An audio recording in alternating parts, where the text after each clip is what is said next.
नमस्कार प्यारे बच्चों, जय हिंद। मैं परिहार सर आप सभी का मेरे इस YouTube channel primary digital study में स्वागत है। प्यारे बच्चों, आज के इस वीडियो में हम कक्षा 5वीं की ईवीएस का अध्याय 22 सीखने जा रहे हैं और इस अध्याय का नाम है फिर चला काफिला। आप सभी को कक्षा 5वीं की ईवीएस की बुक ओपन करना है और अध्याय आपको 22 निकाल लेना है। वीडियो को आप शुरू से लेके अंत तक जरूर देखें, क्योंकि इस वीडियो के माध्यम से आप अध्याय 22 सीखने जा रहे हैं। तो बिना देर किए हुए हम वीडियो की शुरुआत करते हैं और इस अध्याय को हम पढ़ना प्रारंभ करते हैं। बीच में जो भी प्रश्न आएंगे उन्हें हम कंप्लीट करते हुए आगे बढ़ेंगे। तो जैसा कि आप स्क्रीन में देख रहे हैं, यह अध्याय 22 है और इसे अब हम पढ़ना प्रारंभ करते हैं। धनु का गांव। धनु के यहाँ आज दशहरे का बड़ा त्योहार मनाया जाएगा।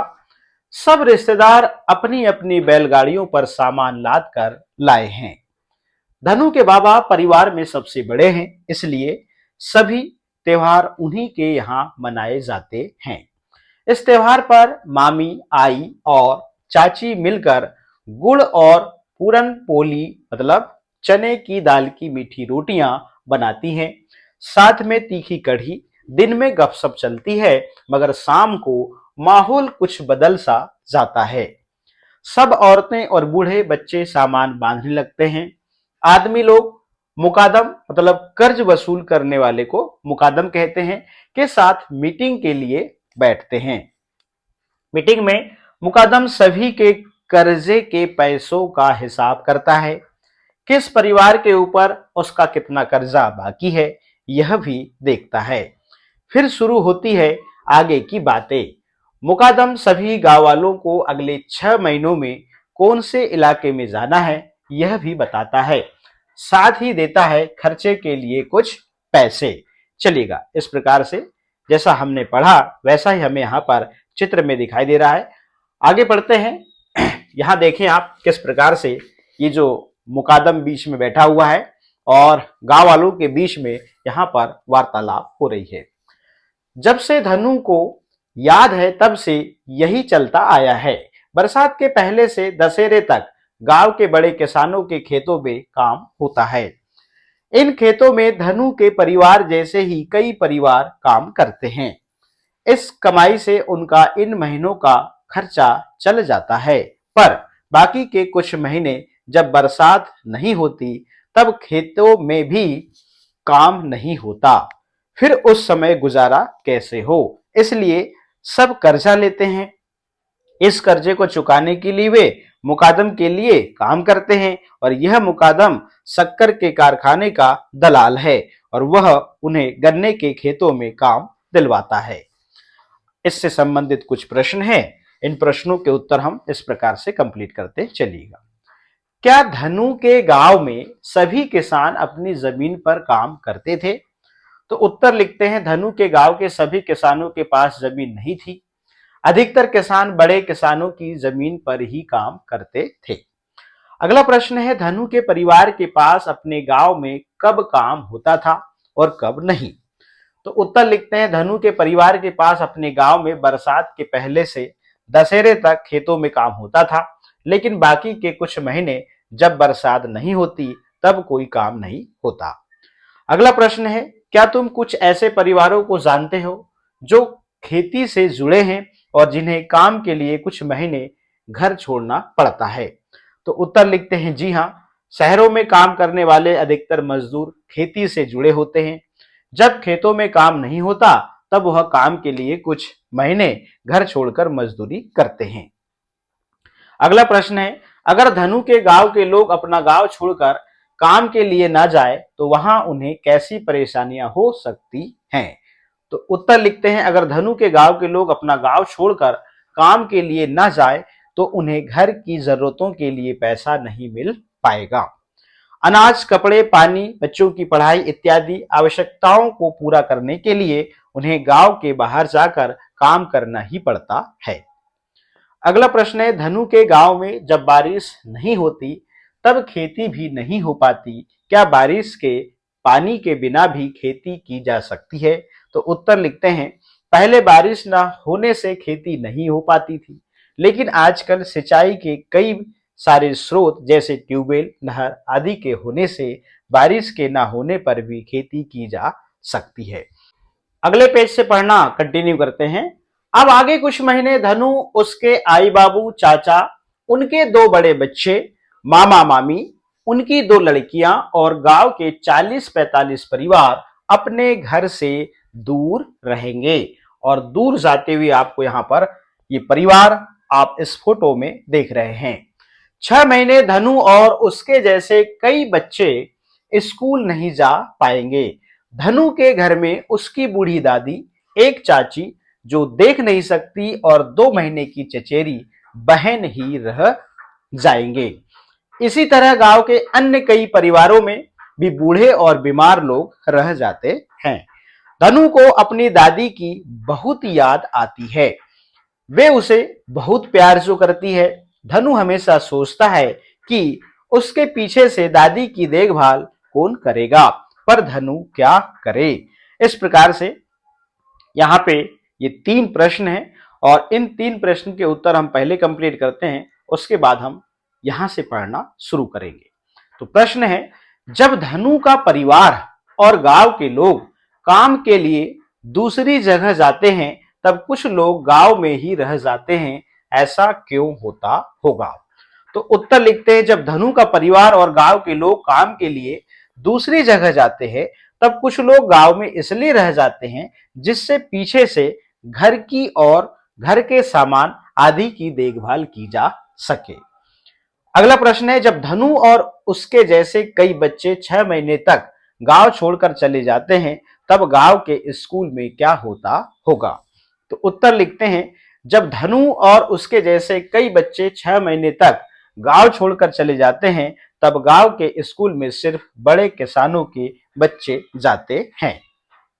अगला प्रश्न है, तुम्हारे घर के लोग जब काम के लिए घर से बाहर जाते हैं तो बुजुर्गों और बीमारों की देखभाल के लिए घर में क्या इंतजाम होता है। तो उत्तर लिखते हैं, हमारे घर के लोग जब काम के लिए घर से बाहर जाते हैं तो बुजुर्गों और बीमारों की देखभाल के लिए घर की महिलाएं होती हैं या फिर किसी परिचित व विश्वसनीय व्यक्ति को उनके लिए छोड़ा जाता है। इस प्रकार से ये 3 प्रश्न थे और तीनों प्रश्नों के जो उत्तर है हमने कंप्लीट कर लिया है।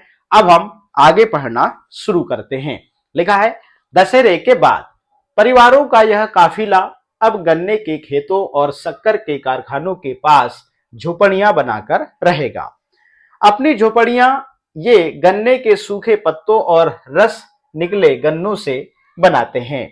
सुबह के अंधेरे में उठकर घर के आदमी खेतों में गन्नों की कटाई करते हैं। बच्चे और आगे पढ़ते हैं, औरतें गन्नों के गट्ठर बांधते हैं, मतलब गट्ठे बांधते हैं, फिर उन्हें शक्कर के कारखानों में ले जाते हैं। कई बार धनु भी उनके साथ जाता है। कारखानों के बाहर कभी कभी 2-3 रातें बैलगाड़ियों पर गुजारनी पड़ती है।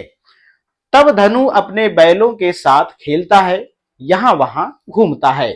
आप देख रहे हैं किस प्रकार से यहाँ पे ये झोपड़ियां बनाए हुई है, यहाँ पे आप देख रहे हैं, और ये गन्ने की खेती है और यहाँ पर किस प्रकार से गन्ने की कटाई चल रही है। कारखाने पर अपने परिवार के हिस्से के गन्नों का वजन करवाकर धनु के बापू रसीद लेते हैं। जब जब मुकादम मिलने आता है तब उसे ये रसीदें दिखाकर कर्जे का हिसाब रखा जाता है। मुकादम अगले हफ्ते के खर्चे के पैसे भी दे जाता है। तब धनु की आई और मामी बच्चों को लेकर पास के गांव के बाजार से हफ्ते भर का आटा तेल खरीदती है। बच्चों के लिए एक आध लड्डू सेव चने भी लेती हैं। मामी धनु के लिए पेंसिल, रबर या कॉपी भी खरीदती है। धनु मामी का लाडला जो है, पर 6 महीने तो ये चीजें धनु के काम ही नहीं आ पाती। वह स्कूल जो नहीं जाता, मामी चाहती है वह पढ़े और बड़ा होकर कुछ बने, उसे इस तरह परिवार के साथ भटकना ना पड़े। आजकल मामा मामी धनु के आई बाबू से कहते हैं, अगली बार जब दशहरे पर हम लोग गांव छोड़कर जाएंगे तब धनु अपनी दादी और चाची के साथ रहेगा और वह गांव के बाकी बच्चों की तरह स्कूल जाएगा, बीच में पढ़ाई नहीं छोड़ेगा, आगे पढ़ेगा और कुछ बनेगा। इस प्रकार से आप देख रहे हैं यहाँ पे चलेगा। अब हम चलते हैं अगले पेज में। अब ये प्रश्न है, अब इस प्रश्न को हम यहाँ पे समझ लेते हैं, बाकी ऊपर के जो प्रश्न है इस पेज के बाद में हम उसको कंटिन्यू करेंगे। हम क्या समझे, तुमने कई पाठों में अलग अलग तरह के किसानों के बारे में पढ़ा। दी गई तालिका में उनके बारे में लिखो। किसान का नाम, दामजी भाई पाठ 19, हसमुख पाठ 19। तो यहाँ पे खुद की खेती करते थे दामजी भाई और हसमुख, ठीक है ना। क्या उगाते थे दामजी भाई? अनाज, गेहूं, बाजरा, साग और सब्जियां। और हसमुख भाई वही फसल जो ज्यादा मुनाफा दे। अब दामजी भाई क्या परेशानी आई? तो बहुत कम परेशानी आई। और हसमुख को महंगी खाद और बीज और बड़ी मशीनों का प्रयोग कर्ज लेकर करता। और कुछ घर के लिए अनाज सब्जी रखते थे और मुनाफा भी कमाते थे। कौन? दामजी भाई। और हसमुख को गुजारा मुश्किल, खेती छोड़कर ट्रक ड्राइवर का काम शुरू करना पड़ा था। इस प्रकार से इस प्रश्न का उत्तर आप यहाँ पे लिखेंगे। ऊपर के जो प्रश्न है उन्हें हम इस प्रकार से कंप्लीट करते हैं। मामी क्यों चाहती है कि धनु साल भर स्कूल जाए, पढ़े और कुछ बने? तो उत्तर लिखते हैं, मामी चाहती है कि धनु साल भर स्कूल जाए, पढ़े और कुछ बने, क्योंकि वह नहीं चाहती कि उनकी तरह उसे भी इधर उधर भटकना पड़े और धनु बड़ा होकर अच्छा बने। अगला प्रश्न है, जब तुम लंबे समय के लिए स्कूल नहीं जा पाते तो क्या होता है? तो उत्तर लिखते हैं, जब हम लंबे समय के लिए स्कूल नहीं जा पाते तो कक्षा में चल रही पढ़ाई का नुकसान होता है और पढ़ने में मुश्किल आती है। अगला प्रश्न है, धनु 6 महीनों के लिए जहां गांव वालों के साथ जाता है वहां पढ़ाई का इंतजाम किया जा सकता है कैसे? तो उत्तर लिखते हैं, जी हाँ, धनु जैसे बच्चों के लिए वहां पढ़ाई का इंतजाम किया जा सकता है। उनके साथ एक शिक्षक जा सकता है, पत्राचार पाठ्यक्रम से पढ़ाई की जा सकती है और 6 महीने के लिए पास के ही स्कूल में दाखिला ले सकता है। अगला प्रश्न है, ऐसे कुछ और भी काम है जिनके लिए लोगों को कई महीनों तक अपने घरों से दूर रहना पड़ता है, किताब से और उदाहरण ढूंढो और लिखो। उत्तर लिखते हैं, ऐसे बहुत से काम हैं जिनके लिए लोगों को कई महीनों तक अपने घरों से दूर रहना पड़ता है, जैसे बोर्डिंग स्कूल में पढ़ने के लिए, सेना में नौकरी करने के लिए और तीर्थ यात्रा पर जाने के लिए। अगला प्रश्न है, अलग अलग किसानों के जीवन में क्या समानताएं हैं और क्या फर्क है? अलग अलग किसानों के जीवन की समानताएं और फर्क अग्रलिखित हैं, मतलब आगे लिखी हुई हैं। समानताएं, किसान अपनी जीविका के लिए खेती पर निर्भर रहते हैं। अधिकतर किसान पढ़े लिखे नहीं हैं। सभी किसानों की जीवन शैली एक जैसी होती है, जैसे खेती, बुआई करना, कटाई करना, शहर में अनाज बेचना आदि। वे बारिश पर कहीं हद तक निर्भर रहते हैं। फर्क, कुछ किसानों के पास अपनी जमीनें होती हैं, हम क्या समझे, और कुछ गरीब किसान बड़े किसानों के खेत पर काम करते हैं। अगला है, अलग अलग किसान अलग अलग तरह की फसलें उगाते हैं। कई किसान ऐसे इलाके में रहते हैं जहां बारिश हद से ज्यादा होती है, जैसे मेघालय। कुछ ऐसे इलाके में रहते हैं जहां बिल्कुल सूखा रहता है। कुछ किसान कृषि के लिए नई तकनीकों का प्रयोग करते हैं तो कुछ पारंपरिक तरीकों से ही खेती करते हैं। इस प्रकार से हमने इन प्रश्नों के जो उत्तर है इनको कंप्लीट कर लिया है। और फाइनली इस वीडियो में हमने कक्षा 5वीं की ईवीएस का अध्याय 22 जो है इसको कंप्लीट कर लिया है। इस अध्याय को पढ़ा और बीच में जो भी प्रश्न आए उन प्रश्नों के उत्तर भी हमने कंप्लीट कर लिया है। तो प्यारे बच्चों, आज के इस वीडियो में इतना ही। फिर मिलेंगे हम न्यू वीडियो में न्यू चैप्टर के साथ में। आप सभी का बहुत बहुत धन्यवाद।